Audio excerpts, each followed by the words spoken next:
So, sa totoo lang kasi, ba't hindi ako makagawa ng video nito mga nakaraan? Kasi hindi ko talaga alam kung paano ko siya itatag dun sa bago namin ginagawa. Kasi yung ginagawa namin ngayon is no restriction, hanggang sa leeg, inaayos yan. Paano ginagawa? Ganito lang.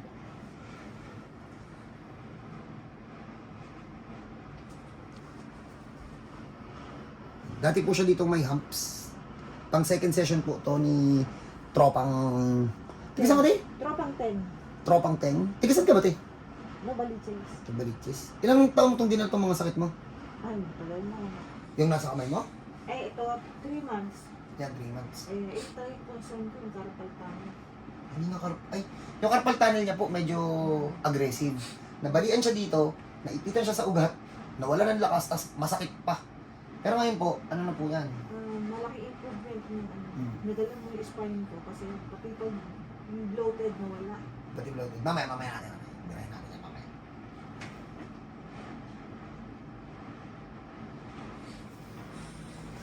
So, ganito na po namin siya ginagawa. Pasensya na po, kanina pa po namin ito inaayos. So, kung mapapansin nyo, burado na nga po lahat.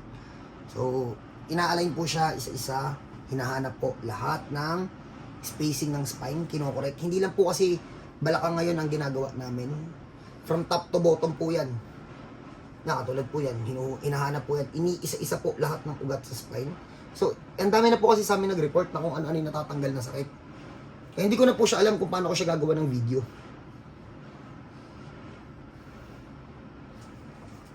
Ano ba na ng balakang na ito? Ano nararamdaman mo dito? Di ka makatayo na matagal? Oo, nangalay. Matagal din. Ha? Tagal, taon din.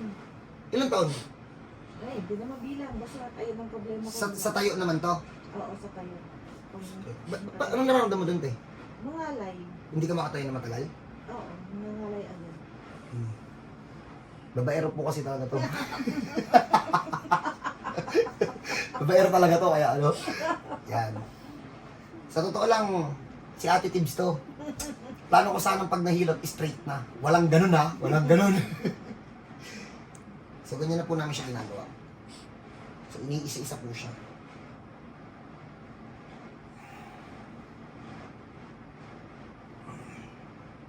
So, ganito po namin siya tinatrabaho ngayon. So, alam niyo naman yung talent ko, di ba? Nahanap ko kung ano yung nangyayari dyan sa loob. So, ang ginawa namin, in-extend namin yung talent ko. So, buong spine, hinahanap namin yung spacing na maliliit. Kunwari po, dito po ay nagkatama, di ba? Sa part na to. Hahanapin po namin yan sa spine na yan kung nasan po yung nag-compress. Or, nagkaroon ng mga malalaking space. Ina-adjust po namin siya dahan-dahan hanggang sa mag-correct po 100% po yung buong spine. Ganyan po na namin siya ginagawa. Ang problema po, hindi ko talaga alam kung paano siya i-gagawa ng video. Kasi kada may mahihilot kami, ang daming nawawalan sakit, hindi lang dun sa balakang. Oh, dito sa ilalim na tong camera na to, meron pang isang hinihilot. So, pakinggan nyo muna to. Madam, anong mga natanggal sa'yo, madam? Marami. Ano po? Yung pamimigat ng batok. Ano pa po? Bloated. Bloated? Ano din yung sinisikmura, ganun. Opo. Tapos yung sa paa. Ano pong nararamdaman niyo sa paa, ma'am? Yung nangangalay siya, di ba, papunta sa, pag ginaganon ko, masakit papunta hanggang alak-alakan. Ah, okay. Matagal na rin yun, tay. Ilang taon na yun, tay? Ah. Mga taon na rin, mga isang taon siguro mahigit. Tapos, may gusto pa sana ako interviewin eh. Kaso, baka magalit si Yorme. Gano'n. Ate, pwede marinig boses mo, te? Boses lang. Hindi. Ano ba yan eh? Ang daya mo talaga. Pwede naman. Ano mga natanggal sa sakit mo? Marami. Tulad ng? Sakit sa balakang. Ano pa? Sciatica. Naalis. Sa upper part, may mga nawala. Meron. Ano? Bigat ng katawan. Ito talaga, pamatay ito eh. Narinig niyo naman po si Ate Muslim. Di ko na po sa inyo ipapakita kasi baka po ma-inlove kayo pag nakita niyo yung mga pasyente kong magaganda. Parang model yun. Tarin mo. Di ba, Tito Tibbs, no? Sexy, pero pang model. Pang model. Pero ano eh, pagka daw sa kanya chat ng chat, sa tawag ng tawag, may kasama ka naman daw iba sa Facebook. Oy, ate ah, basta hindi ko binanggit yung pangalan. Di ba?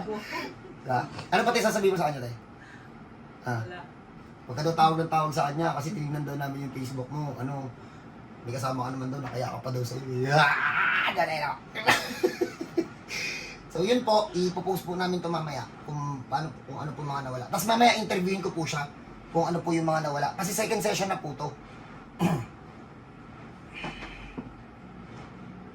Sarado na. Wala na talaga. Wala na gagawin dyan, no? So yun, and no restriction na po siya hanggang sa pinakamatatanda. Kasi, ayan, katulad yung ginagawa namin yan, pinapadulas na lang namin yan sa loob, tapos na-discover namin na mayroon palang malaking ugat dun sa ilalim ng spine, hinahatak niya lahat ng spine, ang ginagawa na lang namin, tinutulak namin dun sa malaking litid na yon, lahat nagko-correct na siya. Pero hindi nakukuha ng one shot lahat ha, yung malala, humihinto eh. So hindi ko talaga alam kung ano yung kayang, yung mga sayatika na dati ko pa nang ginagawa, wala na lang yun, laruan na lang yun eh, basic na lang yun. Pero, etong bago namin ginagawa, general na po kasi siya, kaya hindi ko po talaga alam kung ano yung mga kaya nitong tanggalin. Basta ito po, lahat ng ipinost ko po dyan ng mga video dyan sa page ko, na mga natanggal na sakit, siguro mas naging aggressive na siya na matatanggal talaga siya ng 100%, na mas accurate na talaga siya. So, yun po. Abangan niyo po yung mga sasabihin po ni tropang tips na mga nawala sa sakit niya. Baka po may ganun po kayo. Kasi sa totoo lang po, hindi ko talaga alam kung ano pa, lahat ng nakakonect dyan sa spine na yan na mga pwedeng magkasakit pag nagkadamage yan, na i-recover na po namin. So yun po, God bless po sa lahat. Kita-kita tayo mamaya pag in-interview na to. God bless po. Okay. So dito ulit kami ni tropang tips. Naging tropa ko na ulit yung mga pasyente natin. So sa totoo lang po talaga kaya ako po itong ginawa itong video na to kasi hindi ko talaga alam kung paano gagawa ng video yung bago naming ginagawa ko. So nakita niyo naman po kung paano namin ginagawa. Ang tanong po, ano po ba yung mga natanggal doon? Ano ba mga natanggal te? Talagang napunta ko itong concern ko, di ba, yung kakatapag ko. 3 months yung pain. So, bali nung ginawa nito, medyo na-less talaga yung pain. Tapos, Yung manhid wala pa, hindi natanggal. medyo na gumaan talaga. Tapos, nung ginalaw ko yung spine ko, yung bloated ko talaga, as in talaga nawala. Yung bloated ko lagi. Yan, years. For how many years? Di nang, babalik-balik lang siya eh. So sobrang tagal niya na? Oo, ngayon, nung nahilot mo ko, after 3 days, nung ko naramdaman na yung pag-bloated ko. Kasi pagkain mo kahit konti, parang puno na yung tiyan ko. Tapos parang, pag marami ang kinakain, bumabalik. Ganun, nawala yun. Dapat check up mo yun. Hindi rin. Talaga yung acid yun eh. Oo. Acid. Okay pa. Tapos yung sa paa niya daw, ano yung kinikwento mo? Di ka nakakatagal nakakatagal. Yun, itong ko, sa balakang ko, pag nakakatayo ko ng matagal, nangangalay yun, nalis. Medyo napawi ng ako. Ano pa? Ayun. Oh, yun. Tsaka magkaano yung mga Oh. Tapos ito pa yung napansin ko, hindi niya nasama. Nung pumunta to dito, wala na tong grip. Sinagit ko nga. Oo na. O yung isa. Yan. So, aray ko. Congrats kay Ate Tibbs, makakapisil niyan. Na! So, makakapisil niyan. So, hindi ko po alam talaga kung ano pa po yung kayang iayos ng bago namin technique. So, lahat talaga, ano na talaga kasi siya eh. General na talaga siya, kaya yung mga sakit na dun sa may balakang na dati niyo pong pinapanood, damay-damay yun lahat, no? As in talaga, i-correct po lahat from top to bottom. Kung paano nyo napapanood, yun po yung gagawin. So, paano po, God bless po sa lahat. Hindi ko pa talaga alam kung ano yung kaya nung pagalingin. Pero lahat na nakakonect sa spine, kung ano man yung meron doon, lahat po yun marirecover natin. So, paano po, God bless po sa lahat. Kita-kita tayo dito. Ang angas ng bagong ginagawa natin. God bless po. Thank you.